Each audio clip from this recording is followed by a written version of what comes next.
would like to share with you something of a personal note. Martin Luther King was born, yes, and then he died, yes. A lot happened between those two events. Part of my history relates to Dr. Martin Luther King, because I, too, am a child of the 60s. For those of you who were born, who are my age, who were born in the years around 1937, I don't mind admitting it, but who lived in the South, particularly in Mississippi, where I was born, Alabama, Arkansas, Louisiana, your history relates very closely to Dr. Martin Luther King. Yes, yes. Because those are the states of Jim Crow, where Mr. Jim Crow lived. Now, I'm not sure you know who Mr. Jim Crow is. I know him well, but you know, I have this curiosity. I know the term Jim Crow is a term which means that it is a practice of separating blacks from whites. Unequal opportunities for blacks while whites enjoy all of the wonderful things of life. Does anyone in this room know if there is actually a person who had the name of Jim Crow? Yeah. If you do, I appreciate your sharing it with me later on. Yeah, I was in the Marine Corps with him, but that was a long time ago.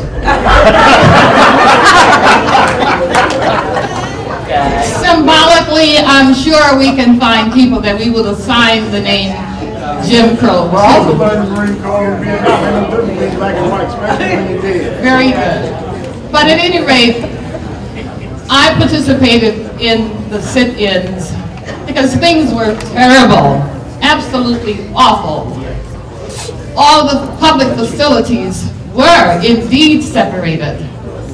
And those of us who were young at that particular time developed a discontent.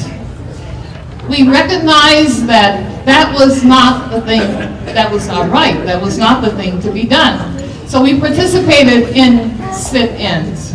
We participated in activities which were part of the civil rights movement, which was started by Dr. Martin Luther King.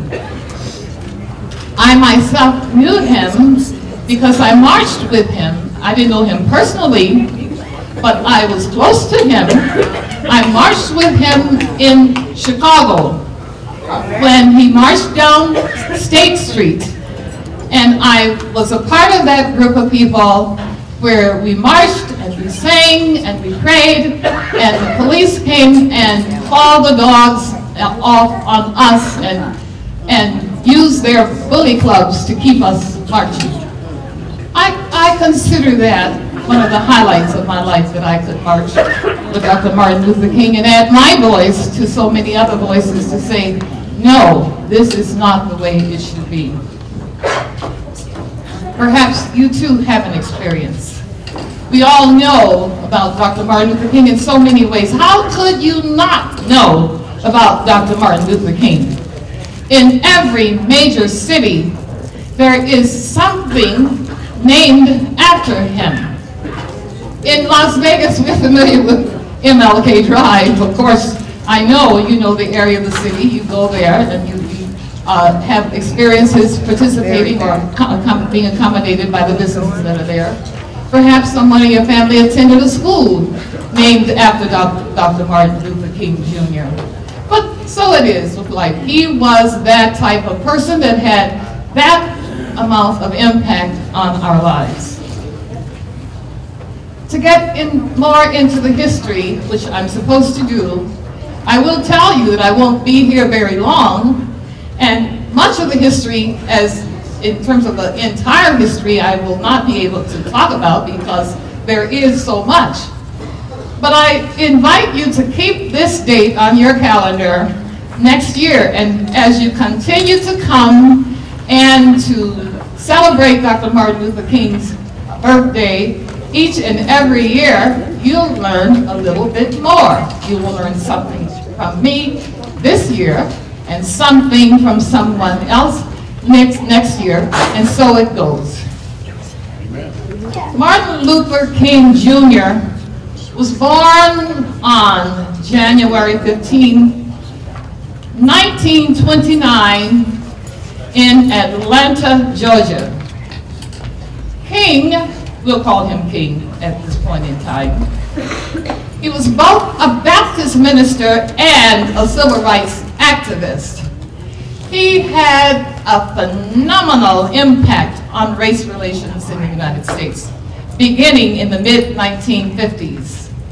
Among many efforts, Dr. King headed up the SCLC, which stands for Southern Christian Leadership Conference. Through his activism, he played a pivotal role in ending the legal segregation of African American citizens in the South. There's that old Jim Crow again, and other areas of the nation, as well as the creation of the Civil Rights Act of 1964 and the Voting Rights Act of 1965. Dr. King received the Nobel Peace Prize in 1964, among several other honors.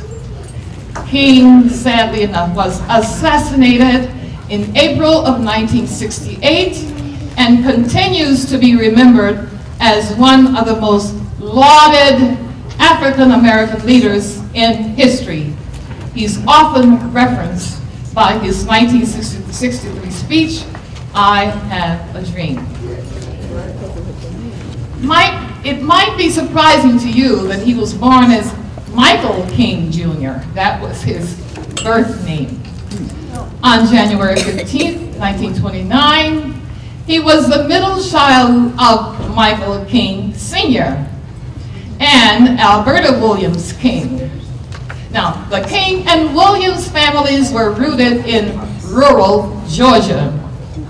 Martin Jr.'s grandfather, who was Mr. A.D. Williams, he was a rural minister for years, and then moved to Atlanta in 1893. 1893. He took over the small, struggling Ebenezer Baptist Church with around 13 members and made it into a forceful congregation. He married Jenny Celeste Parks, and they had one child that survived, Alberta. Michael King Sr. came from a sharecropper family in a poor farming community.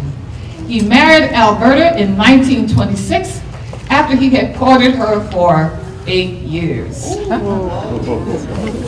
The newlyweds moved to A.D. Williams' home in Atlanta. Michael King Sr. stepped in as a pastor of Ebenezer Baptist Church upon the death of his father-in-law in 1931. He too became a successful minister and adopted the name Martin Luther King Sr. So now the name has changed from Michael to Martin, in honor of the German Protestant religious leader Martin Luther. In due time, Michael Jr. would follow his father's lead and adopt the name himself. Growing up in Atlanta, Georgia, Martin Luther King Jr. entered public school at age 5. He was a precocious child. In May of 1936, he was baptized, but that event made very little impression on him. In May of 1941, Martin was 12 years old when his grandmother, Jenny, died of a heart attack. The event was traumatic for Martin, more so because he was out watching a parade against his parents' wishes when she died. Saddened at the news, young Martin jumped from a second-story window at the family home. Allegedly, he was attempting to commit suicide. It's kind of strange. Had you ever heard that? King skipped both the 9th and 11th grades and entered Morehouse College in Atlanta at the age of 15 in 1944.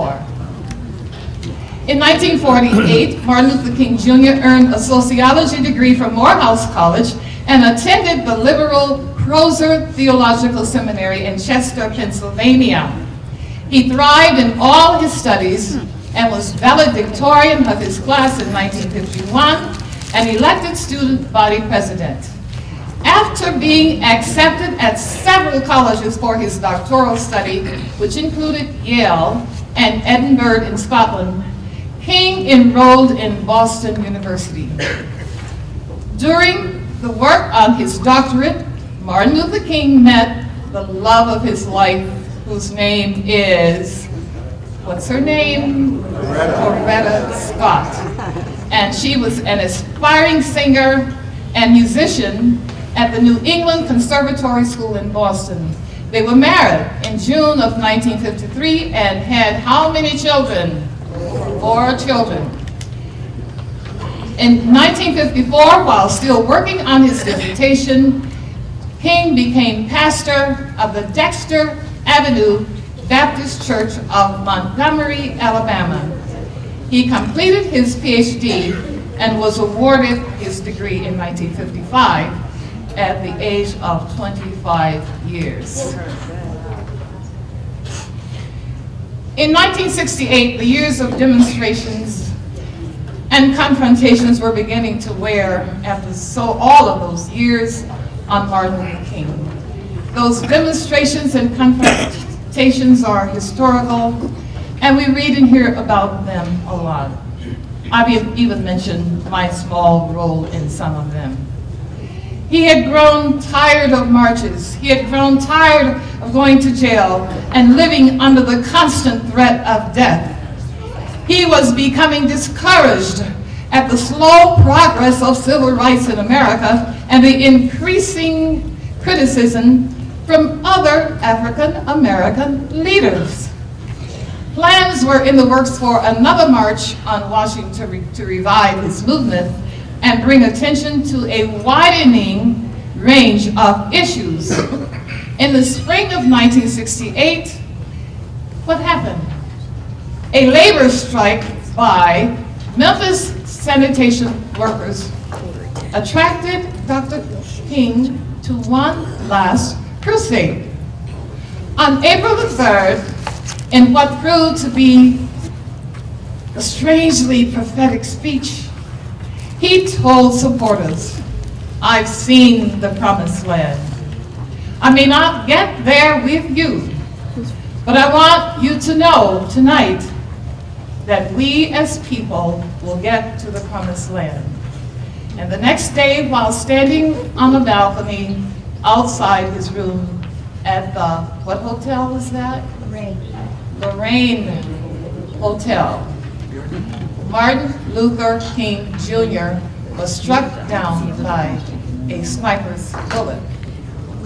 Now, Martin Luther King's life had a phenomenal impact on race relations in the United States. Years after his death, he is the most widely known African American leader of his time. His life and work have been honored with a national holiday of which we are participating today. Schools and public buildings are named after him, and a memorial on Independence Mall in Washington, D.C. has been erected. Over the years, extensive archival studies have led to a comprehensive assessment of his life, portraying him as a complex figure in American history. He was not always good. He was not always on the up and up, as we say. He has been accused of being a womanizer and other unfavorable things. There's one credit that we continue to give him. He was a visionary leader who was deeply committed to achieving social justice through nonviolent means.